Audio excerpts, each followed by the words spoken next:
Hey everybody, it's Jason here. It's another beautiful day here in Southern California. Just out shooting some basketball with some family, and just thought I would get a video out here today. And it's about mid-80s here in Southern California, my neck of the woods. And we had some high wind advisories yesterday. They were talking about shutting down some power. Luckily, we didn't have our power shut off, so we got to enjoy it Thanksgiving.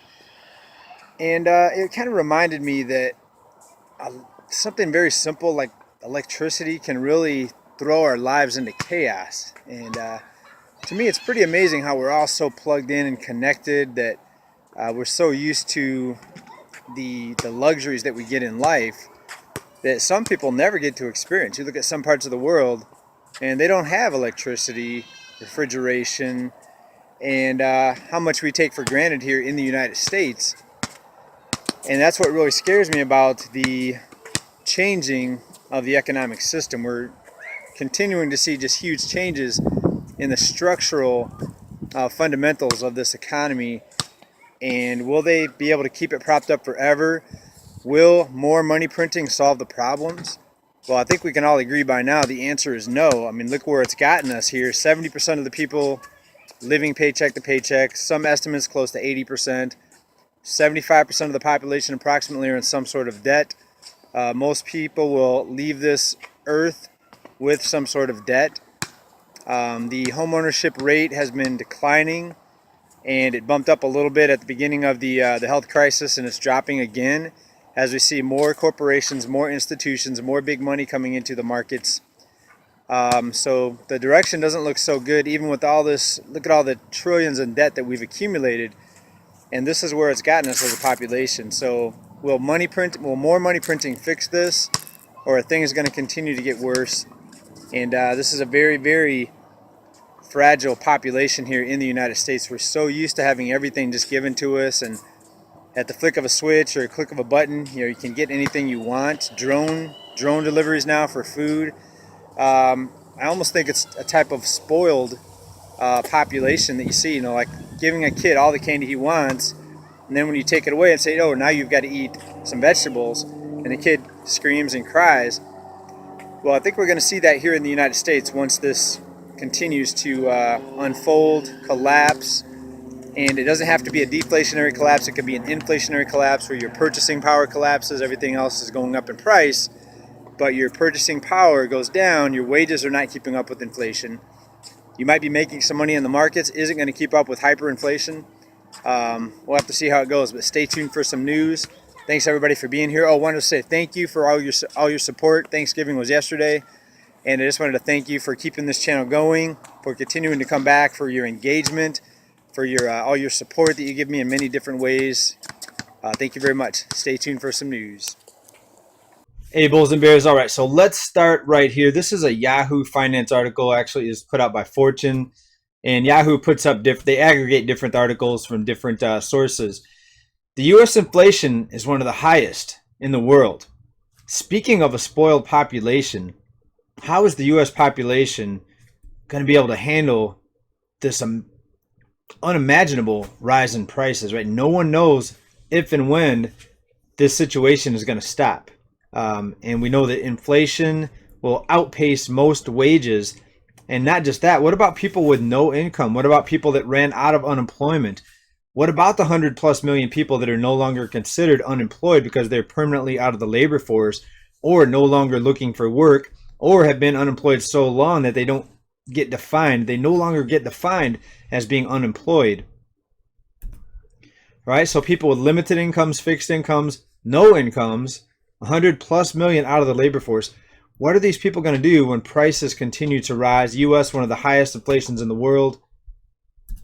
And it's no surprise, since we're I'd say it's about 70%. The last I checked, we were about a 70% consumer nation. That means most of our gross domestic product is based on consumption. What is that? That's swiping credit cards, making purchases, running up debt, getting loans.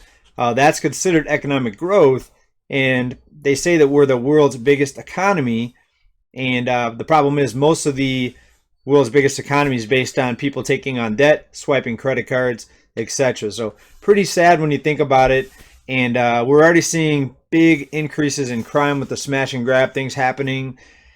And I was thinking the other day, if I was in a store and I saw a bunch of people running in and just grabbing stuff and leaving, one, I'd probably try to get out of there. But two, would I want to pay for whatever I came into the store to get? Would I want to pay for it? Why go pay for something when you see hundreds of other people just taking it? So I'm not saying be a copycat here, but it's going to discourage some people from shopping, not just because of the, the fright maybe of having all these people run in, but also the fact that everybody's getting stuff for free and you're the sucker, left paying for the items. All right, pretty crazy times. Now we're being told that we recently saw the lowest new jobless filings per week that since 1969, like a nearly a 50-year low, over a 50-year low. And we still see stories like this, though. The CEO of a solar panel company said he scheduled 8 interviews looking for a new electrician, but only 2 candidates showed up. So it's another example of people actually do not want to work. If we have so many people out of the labor force, but yet we have these job openings, and people are not willing to learn a new trade. And also a lot of people, they just feel like they just need to sit behind a computer and trade, and that's going to be their income. And we need to ask ourselves, is that a solution that's going to last forever? Can everyone just sit at their computer and make enough money trading that they don't have to work? No one has to learn any skills. Everybody can just buy whatever it is, whatever digital asset, and watch it go up. Now, yes, I invest, but I also work. But is this going to be the solution for everybody? Is everybody just going to get rich in the stock market? Nobody has to work. Only 2 people show up for out of 8 interviews from this company. And we're seeing that across the entire sector of lots of different type of skilled labor. It's becoming a very small portion of the population now, it seems like, that's willing to actually do some physical work, get your hands dirty, plumbers, electricians, etc. And you see it show up in the cost of housing now, because when it costs more to construct a home and get everything installed and outfitted, that you're going to see that show up in the cost of homes. Now, the housing market's at a point right now where we're looking for a turning point. We saw what happened to Zillow, and maybe that's going to scare some other home flippers out of the market. Zillow, to sum it up, basically, they outbid, or they bid too much for homes compared to what they could turn around and sell them for. So their flipping business flopped, in other words.